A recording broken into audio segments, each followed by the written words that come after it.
sa inyong mga sa bawat grupo, naging ano ho ba? Naging masalimuot Medyo dito ang din. talakayan. Sa limuot. Alam nyo, talagang pag ang pinag-usapan ay mag-asawa, talagang Masalimuot. masalimuot. Masalimuot nga eh. Masalimuot talaga.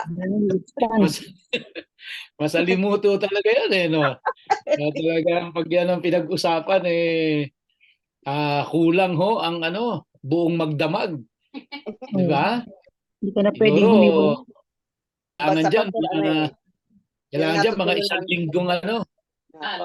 isang linggong talakayan na walang tigil, 24 hours ang usapan.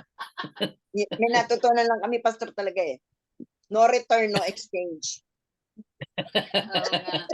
No return, no exchange, no? Kaya tama yung sabi ng lola ko eh, no? Na ang pag-asawa ay hindi parang kanin na isinubo pag mainit eh. Napaso, iluluwa, hindi pwede, no? Pastor, Kahit may pasong-paso. natutunan kami doon sa mga essence. Hindi na kami mag-aasawa dapat. Not to sing. So that you will not sing. Yun na lang dapat ang Oo. sinunod. Kasi pag nag-asawa ka, di ba, parang naisubo mo't napaso ka na, kahit pasong-paso ka na, hindi mo iluluwa. Balik na yun sa magulang. Magulang. Hindi pwedeng isoli sa magulang eh, no? Oo, kasi pag sinoli mo sa magulang, tatanggihan din eh. Isosoli din sa'yo. Tatanggapin yun. Tatanggihan. Tatanggihan din Nalaman eh. namin yung turo mong pastor na ganyan, na may essence. Yun na lang kami sa Oo. essence. Sabi ng mga essence. So that you will not sing, do not marry. Oo eh. Sabi ng mga essence, kaya ayaw nilang mag-asawa kasi magkakasala lang sila eh. Oo. Anyway, so alam ko po na naging maganda, no? At masaya at natuto ang lahat sa inyo pong mga talakayan. At tayo po ay magpapatuloy sa pag-aaral natin ng Matthew chapter 19 at ang ating patuloy na pinag-uusapan ay ang tungkol sa divorce, tungkol sa polygamy, sa monogamy at sa celibacy. At mamaya po ay tingnan natin kung madadaanan pa natin yung mga ibang scriptures at na ito po ay mas magbibigay linaw sa mga pag-aaral natin na ito. So tayo po muna isaglit na manalangin. Aming Ama, kami pong magkakapatid ay puno ng kagalakan sa gabing ito na minsan pa kami ay pinagsama-sama mo kahit sa platform ng Zoom para kami ay makapag-aral ng iyong mga salita. Salamat sa gabay ng Espiritu Santo sa bawat isa sa amin at patuloy kaming tinuturuan upang ito po ay aming maging gabay sa aming buhay. At kung hindi man po kami ang may pangangailangan, maaring may mga tao na darating sa aming buhay na sila'y nangangailangan ng payo, nangangailangan ng gabay at maaring kami po ang gamitin mo para sila ay matulungan. Kaya dalangin po namin, O Diyos, na sa gabing ito, patuloy mo kaming gabayan sa pag-aaral namin. Tulungan mo po ang iyong lingkod na siya maghahatid, magpapaliwanag ng mga salita mo at ganoon din po ang aking mga kapatiran na matyagang sumusubaybay sa mga pag-aaral na ito. Yes. Pagpalain mo po ang bawat tahanan na nire-represent ng bawat isa sa amin. Yes. Ang pamilya na nire-represent namin ay busugin mo ng iyong masaganang pagpapala sa lahat ng aspeto. Salamat po aming Ama at sa iyo po ang lahat ng kapurihan sa pangalan ni Yeshua. Amen. Share po sa inyo yung aking screen.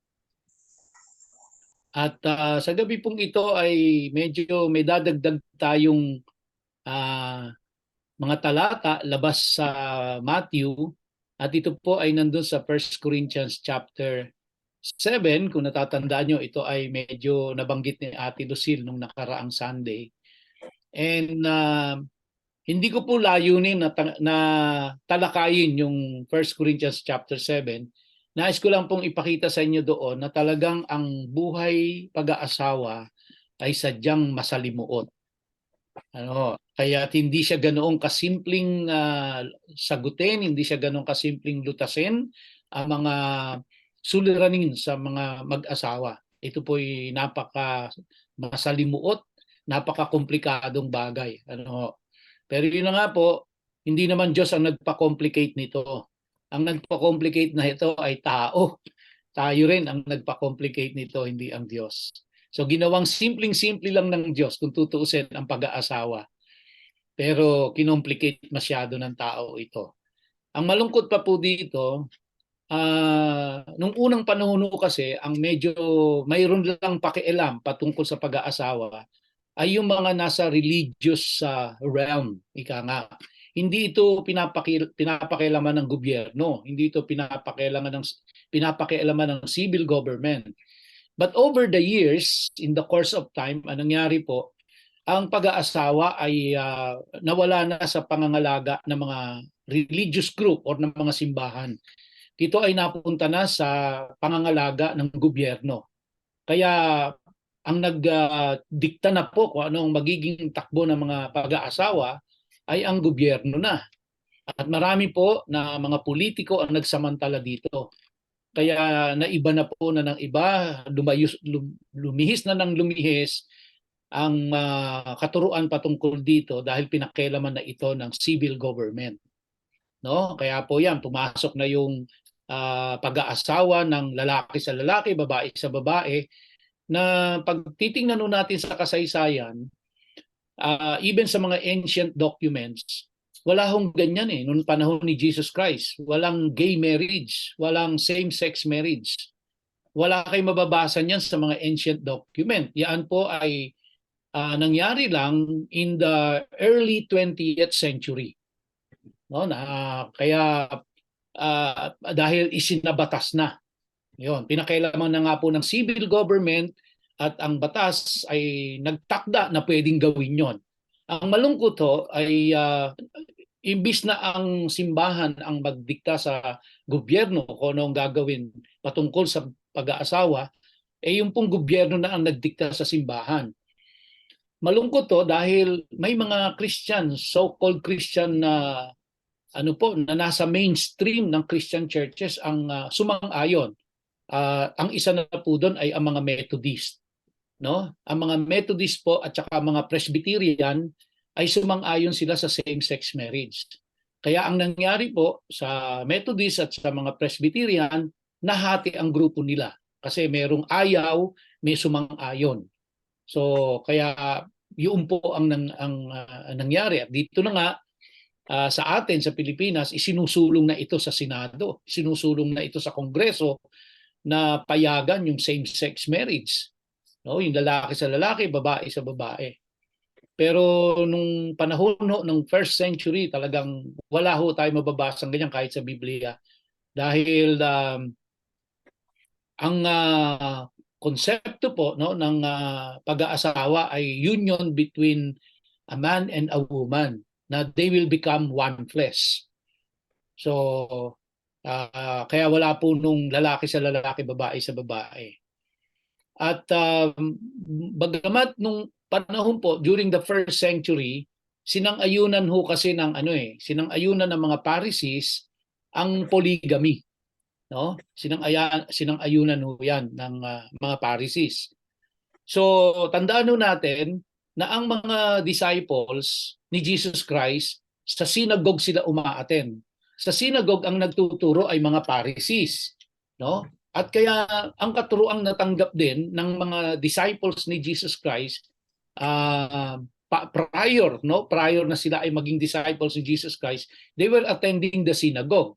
At ang nakuha nilang mga turo doon ay ine-endorse ang polygamy during that time.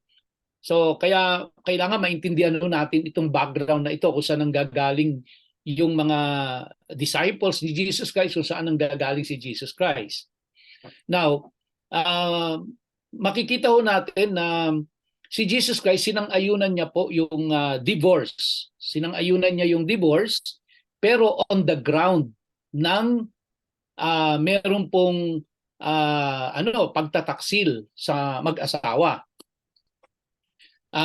kumbaga meron pong sexual immorality na naganap. Bukod doon, wala nang ibang pinapayagang dahilan para para mag-divorce ang mag-asawa.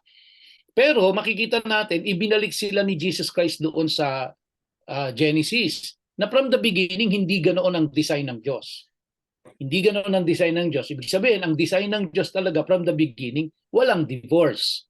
Pero nangyari ang divorce dahil nga po sa katigasan ng ulo ng mga tao. Which means dahil sa kasalanan. Pinahintulutan ito ni Moses para po magkaroon ng proteksyon, no? At pinayagan, ulitin ko po, no? Hindi ang Diyos ang author ng divorce. Ang author nun ay tao na pinayagan ng Diyos dahil po para sa proteksyon ng mga kababaihan at proteksyon po ng mga anak. Okay? Ngunit during the first century, ang divorce po ay ang lalaki lang ang may karapatan na maghain ng divorce. Kaya lang ito po ay inabuso dahil nga yung mga Pharisees ay pumayag doon po sa kahit anong dahilan basta hindi ka na masaya, pwede mong i-divorce. Now, makikita niyo po yan pagdating doon sa Mark ang pagkakaiba. No? Si Mark, nilagay ni Mark doon sa Mark chapter 10 verse 12 na ang babae ay pwedeng maghain ng divorce.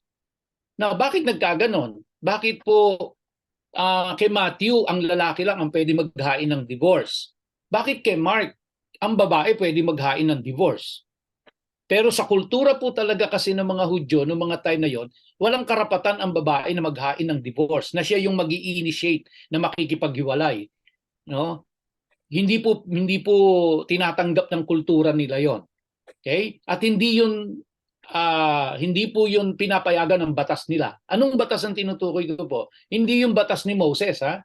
Ang tinutukoy pong batas doon na pumapayag na ang lalaki lang ang pwedeng maghiwalay, no? Ang humiwalay sa mga babae o ang babae pwedeng humiwalay sa lalaki, ay yung pong tinatawag nilang halakha. Kasi meron po silang Jewish law na tinatawag, hindi po law ni Moses. Okay? Ang law ni Moses pumapayag sa divorce pero on the ground lang ng adultery. Okay? On the ground lang ng infidelity. Okay? Pero yung batas po ng yung halakha, yung Jewish law na tinatawag, yung law by tradition, yun po ay pumapayag na ang lalaki makipag-divorce sa babae sa kahit anong klaseng dahilan. Now, going back, bakit to si Matthew ang inilagay niya doon, ang lalaki lang ang pwedeng mag-initiate ng divorce? Kasi tandaan natin na si Matthew ang sinusulatan niya at ang audience niya ay mga Hudyo. Okay? Ang mga Hudyo. Si Mark, ang sinusulatan niya ay ang mga Gentiles. Ang reader niya ay Gentiles. Okay? So, huwag na rin natin kalilimutan, mga kapatid, na may dalawa silang mga sikat na mga rabbi, no? Si Hillel at saka si Shammai. Magkaiba po ang stand nila at marami silang followers. Now, another background po, before tayo pumunta dun sa scriptures, another background. Kasi hindi ito nakasulat sa scriptures eh. Pero kailangan maintindihan natin para maintindihan natin yung scriptures. No? Ano pa hong isang background? Ganito po. Nung time nila, during the first century, ang kasalanan ng fornication ay mas lesser kesa sa kasalanan ng adultery. Okay? So mas mabigat po yung kasalanan ng adultery. Now, kaya ang ginagawa po nila, halimbawa, meron po silang nagugustuhan babae, yung lalaki to, no? May nagugustuhan siyang babae, may kasal siya, may asawa siya. Ang gagawin niya, i-divorce niya muna yon. Okay? So pag na-divorce niya na yon, dahil divorce na siya, pwede siyang makakumit na ng fornication doon sa ibang babae. So, pagkatapos po na nagsawa na siya doon sa babae na yon, para kumbaga pampalipas niya lang yon, babalik na ulit siya sa asawa niya. At mag-aano na sila, magsasama na ulit. So, ang point, Kaya nila ginagawa yon kasi pag nag-divorce ka, hindi wala ka ng pananagutan, pwede ka nang makipagrelasyon sa ibang babae. Pero intentional na nilang ginagawa ho yun. Na pag hindi na sila masaya dun, kunyari po, mahal naman nila yung asawa nila. Kaya lang, may mga pagkakataon na nanlalamig siya or tinatabangan na siya at meron siyang nagugustuhang ibang babae, para wag siyang magkasala ng adultery, no, i-divorce niya. I-divorce niya yon para hindi siya magkasala ng adultery. Pero kakabit siya doon sa ibang babae. Dahil ang katwiran niya, total ang kasalanan ko naman dito ay fornication lang, na mas mababa kesa doon sa adultery. Okay? So ganun po yung kaisipan dito, ha. Ganito po yung kaisipan na ina-address ni Jesus Christ dito. Alright, so mas komplikado, ano po? Now, tingnan po natin. Dito tayo natapos nung nakaraang Biyernes, no? Sabi diyan, now what I say to you is that whoever divorces his wife except on the ground of sexual immorality and marries another woman commits adultery. Okay? So, maliwanag po yan. Maliwanag yan. Ang sabi diyan, whoever divorces his wife except on the ground of sexual immorality and marries another woman commits adultery. So parehas sila na nagkasala ng adultery. Ang pinapayagan lang na ground para i-divorce niya yung asawa niya kung nakakommit ng sexual immorality. Ganun pa man po, hindi rin maliwanag dito na kung ang nakumit na kasalanan ng asawa mo ay sexual immorality, hindi po maliwanag dito na libre ka ng mag-asawa at hindi ka makakakumit ng adultery. Wala pong ganyan, no? Implied lang siya.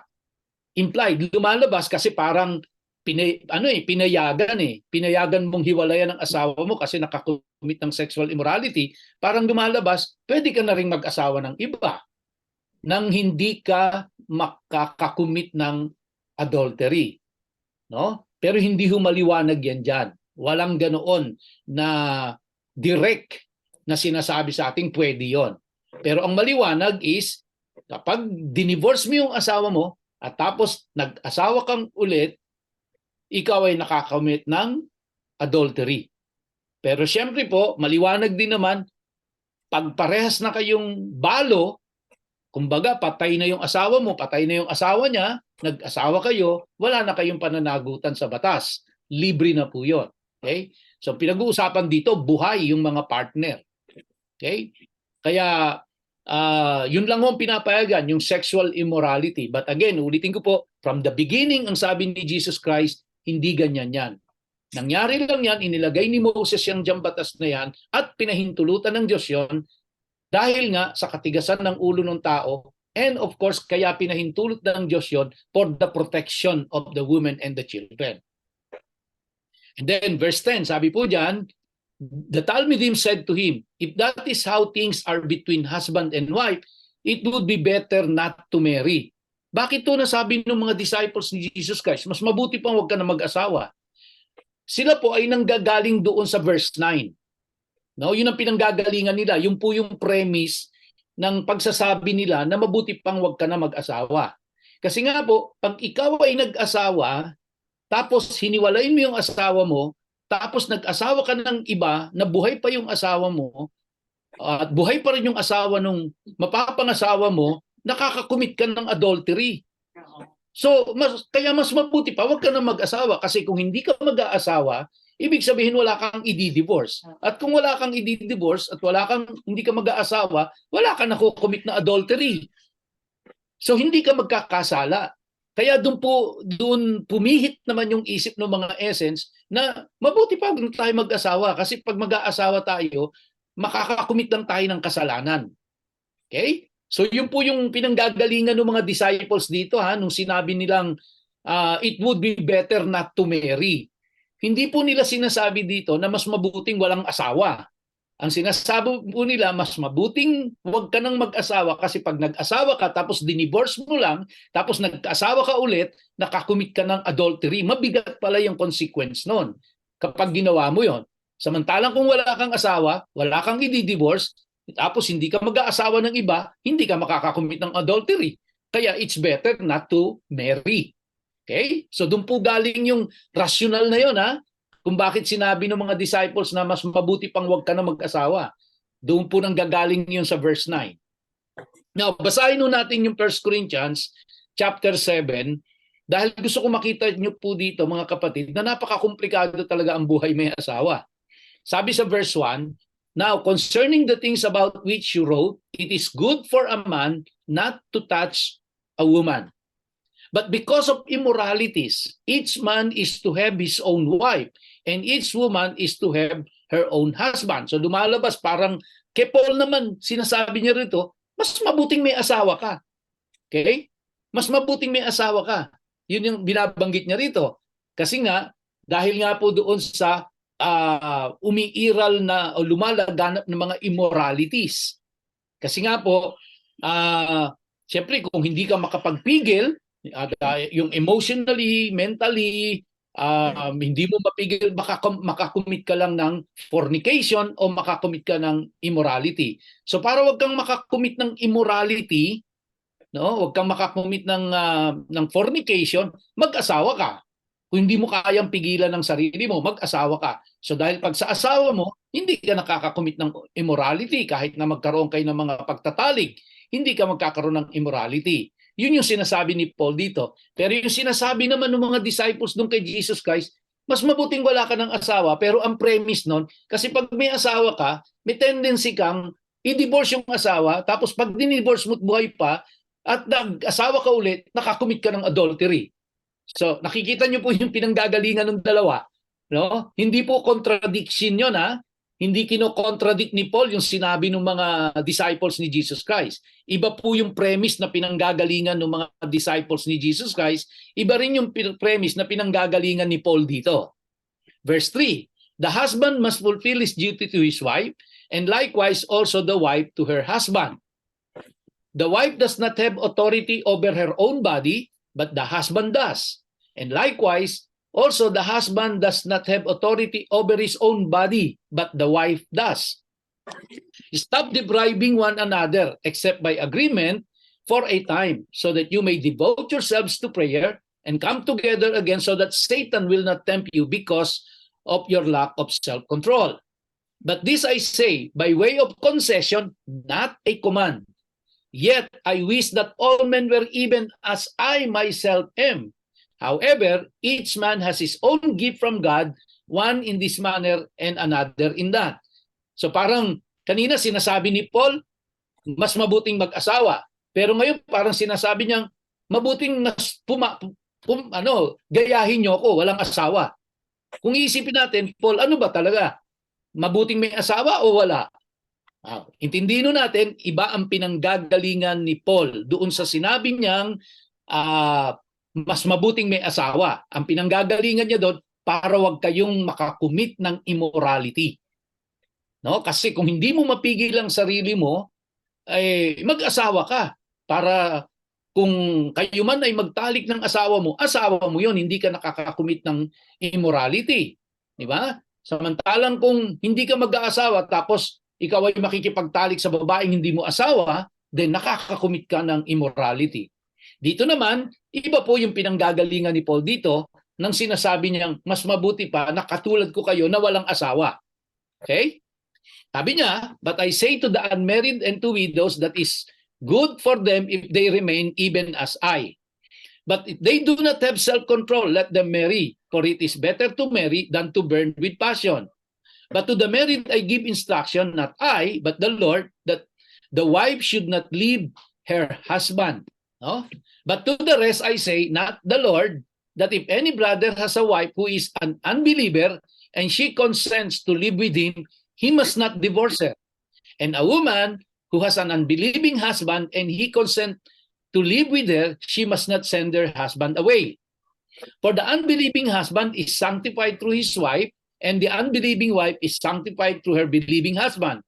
For otherwise, your children are unclean, but now they are holy. Verse 15 po, yet if the unbelieving one lives, let him live.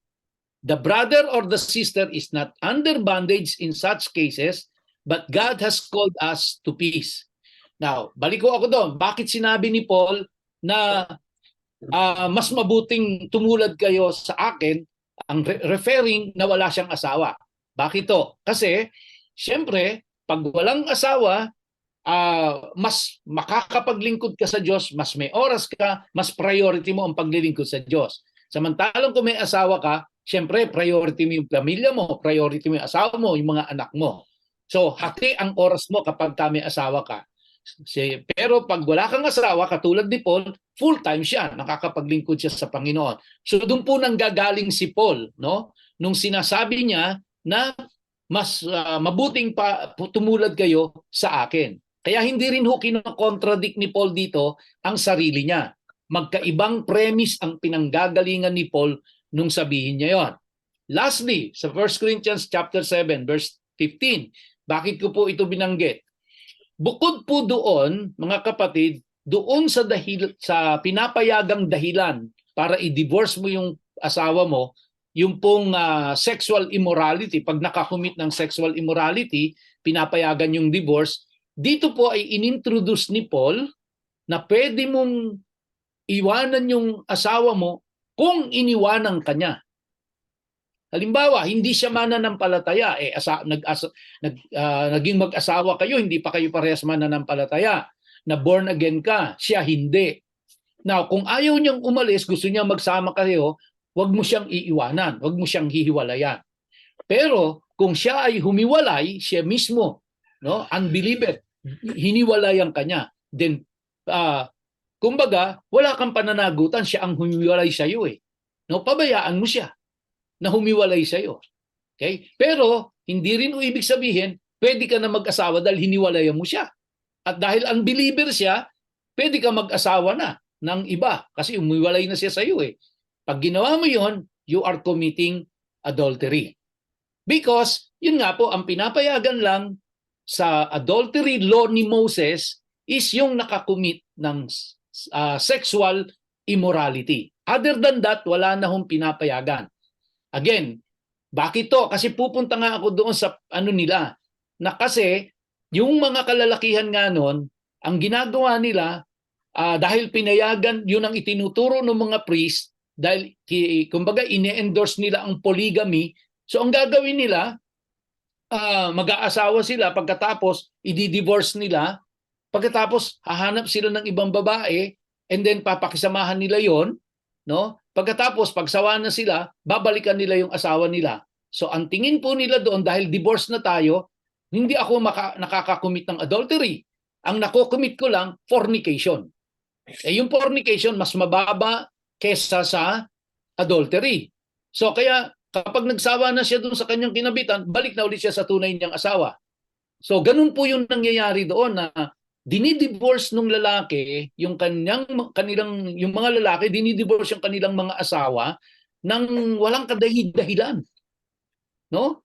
Kumbaga, kunyari po, isang example, no? Sa pagsisiping nila, hindi na siya hindi na siya nasisiyahan. Pag ang ginawa niya, siya ay humanap ng ibang babae, makakakumit siya ng ng adultery. No, kasi kasal siya dun sa asawa niya, tapos kumakabit siya sa ibang babae, makakakumit siya ng adultery.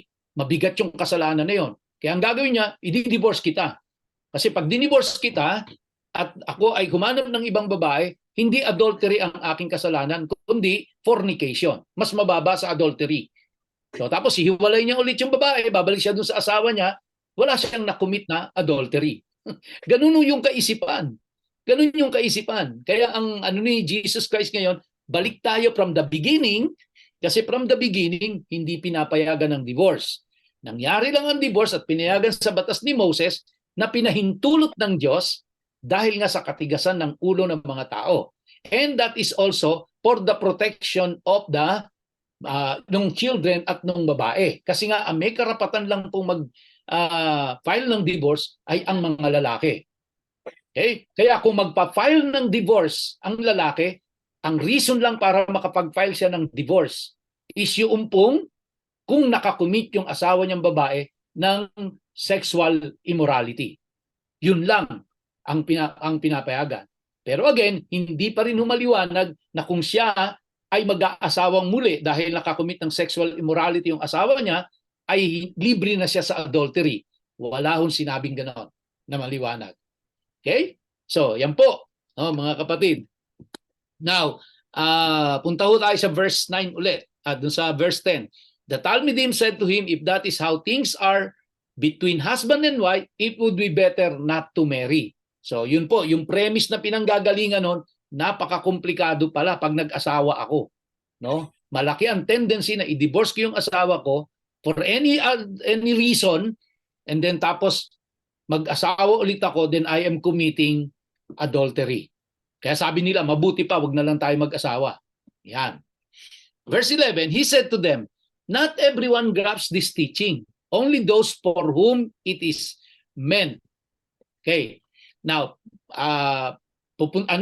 babalikan ko po yan kasi medyo masalimot unawain. Kasi sabi ni Jesus Christ, sabi niya doon sa mga disciples niya, not everyone grasps this teaching, only those for whom it is meant. Verse 12, sabi niya, for there are different reasons why men do not marry. Some because they were born without the desire, some because they have been castrated, and some because they have renounced marriage for the sake of the kingdom of heaven. Whoever can grasp this, let him do so. So, ano po sinasabi ni Jesus Christ dito?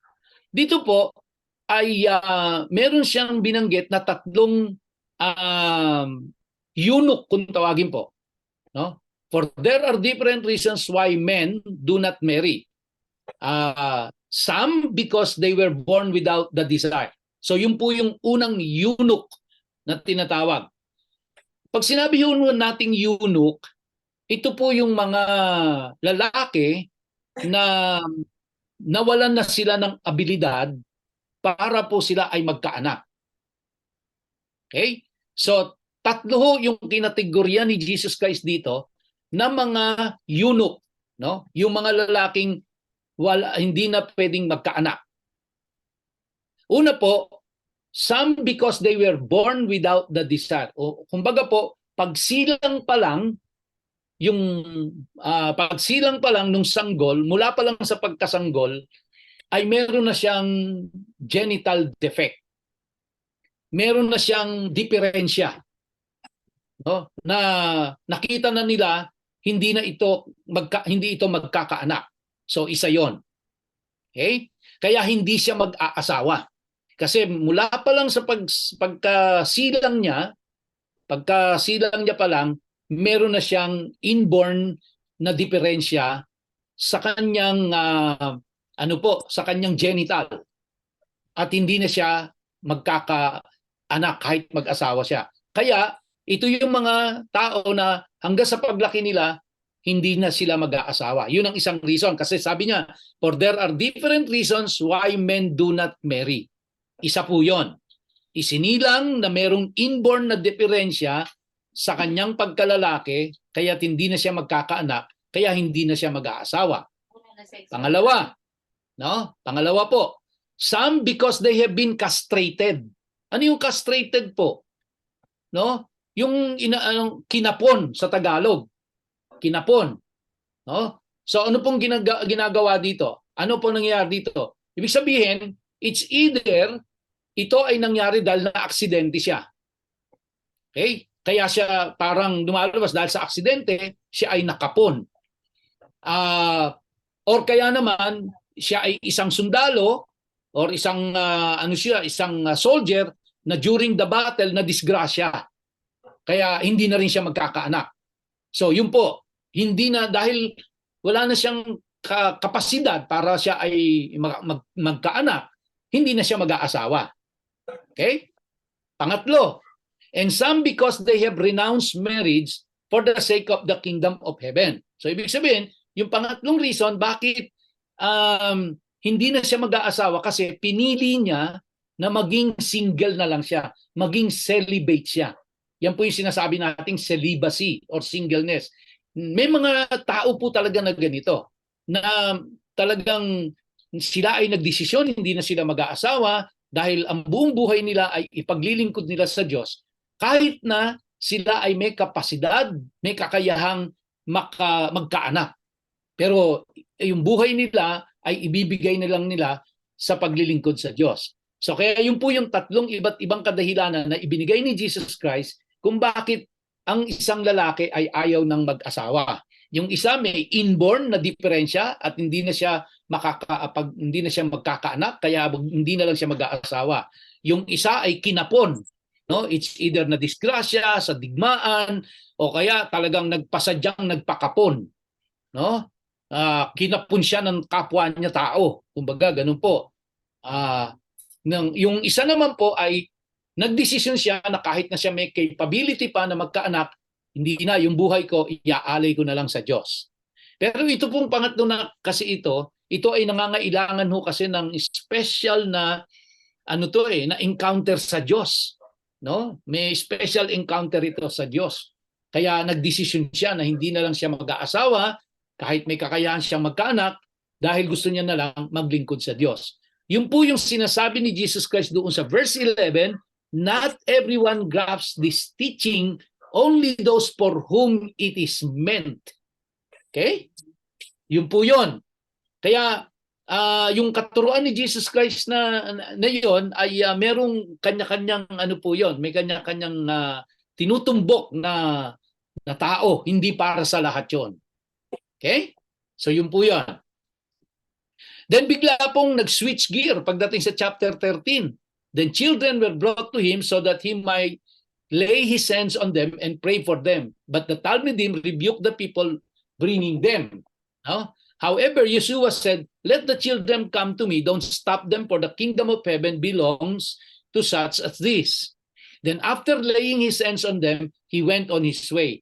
Now, ito pong portion na ito, mga kapatid, ay may connection ito dun sa natatandaan nyo sa chapter 18, na kung saan yung mga disciples po ay nagtatalo-talo who is the greatest among them. Ang ginawa ni Jesus Christ, kumuha siya ng isang bata at pagkatapos po, nung nasa bahay na sila ni Peter, kinuha niya yung bata at ginawa niyang object lesson yung bata. No? Teaching them humility. Kasi ang pinag-uusapan nila doon ay kung sino ang greatest sa kanila. Okay? So, now, dito po, may, kumbaga, habang tumatakbo yung kwento na yon, pumasok itong mga bata, and then pagkatapos nilay hands ng Panginoong Jesucristo, at ang ginawa niya po dito, mga kapatid, is the traditional Jewish way of blessing children, na nilay hands nila ang bata. No? Nilay hands nila yung bata. At of course, they speak blessings doon sa bata. That's the way, the Jewish way of blessing children. They lay hands on them and speak blessings to them. So yun yung ginawa po dito, na hindi naiintindihan ito ng mga disciples hanggang ngayon. Kasi nung may mga batang pumunta doon sa harapan ni Jesus Christ, tinataboy nila, ni-rebuke pa ng mga disciples. Pero sabi ni Jesus Christ, let the children come to me. Now, ang malungkot lang po, mga kapatid, this was misinterpreted again, especially by the Catholics. Kasi ito yung ginagamit nilang scriptures to support their stand and their claim na pwede ang infant baptism. No? Kasi sinasabi nila, sabi ni Jesus Christ, let the children come to me. Don't stop them, for the kingdom of heaven belongs to such as this. Then after laying his hands on them, he went on his way. So sabi nila, kaya yan ang supporting scripture nila para i-prove na ine-endorse ni Jesus Christ at ng Bible ang infant baptism. Pero when you look at the context of it, wala akong pinag-uusapang bautismo rito. Hindi ho yan ang context.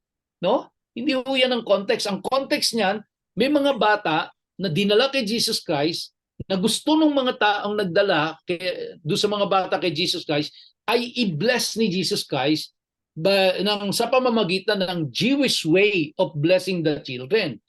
So that's the whole point of bringing the children to Jesus Christ, because these people gusto nila i-bless yung mga anak nila. Kasi alam naman natin si Jesus Christ during that time ay sikat na siya ay kinikilalang sadik, di ba? So kaya ang ano lang nito, ang ine-endorse lang nito is bine-bless ni Jesus Christ yung mga bata pero walang ine-endorse na baptism ng infant. Okay? So, and then verse 16. Sabi rito, a man approached Yeshua and said, Rabbi, what good things should I do in order to have eternal life? He said to him, why are you asking me about good? There is one who is good, but if you want to obtain eternal life, observe the misbot. The man asked him, which one? And Yeshua said, don't murder, don't commit adultery, don't steal, don't give false testimony. Mga kapatid, pansinin niyo po. A man approached Yeshua and said, Rabbi, what good things should I do in order to have eternal life? Question ko po, saan nadinig ng lalaking ito yung eternal life? Nadinig lang ng lalaki yung eternal life na yan doon po sa Matthew chapter 18. And for the first time, doon rin lang natin narinig yung word na eternal life. Remember, wala pa po silang New Testament. What they have is the Old Testament. Okay? Now, in the Old Testament, wala ho kayong mababasa doon na may binanggit na eternal life. The first time eternal life was mentioned was in the book of Matthew chapter 18. Kaya doon lang nagka-idea tong lalaki na ito doon sa eternal life. So anong eternal life ang tinutukoy niya? Now, tingnan niyo po, ang tawag kay Jesus Christ, Rabbi. Meaning, ang pagkilala kay Jesus Christ, hindi siya Messiah. Ang pagkilala kay Jesus Christ, hindi siya divine. Ang pagkilala kay Jesus Christ, siya ay magaling na teacher. Okay? So kaya po, pag tinignan natin ito, inanalyze natin maigi yan, hindi ito tumutukoy doon sa eternal life na nasa isip natin. Dahil walang concept na ganoon. Yung mga tao noon, yung time na yun, kasi wala pa silang New Testament, Old Testament. Sa Old Testament, wala nang binanggit na eternal life. So anong eternal life ang tinatanong niya rito? So ibig sabihin nung nadinig niya kay Jesus Christ yun, doon sa verse 18, habang nagtuturo si Jesus Christ, kaya ang ginawa niya po dito, sinundan niya si Jesus Christ hanggang sa border ng Judea. Galing sila doon sa region ng Galilee. So nung tatawid na si Jesus Christ, papasok na siya ng Judea para pumunta siya ng Jerusalem, sinundan pa siya nitong lalaki na ito hanggang doon, just to ask him this question. Ano ang gagawin niya, no? To have eternal life. So, he said to him, why are you asking me about good? There is one who is good, but if you want to obtain eternal life, observe the misbot. Ano po yung misbot? Ito. The man asked him, which one? Sabi ni Jesus Christ, don't murder, don't commit adultery, don't steal, don't give testimony, false testimony. Mga kapatid, pag tiningnan niyo po yan, yan yung nasa second part ng 10 Commandments. Pero dahil 9:30 na, titigil na po muna tayo dito.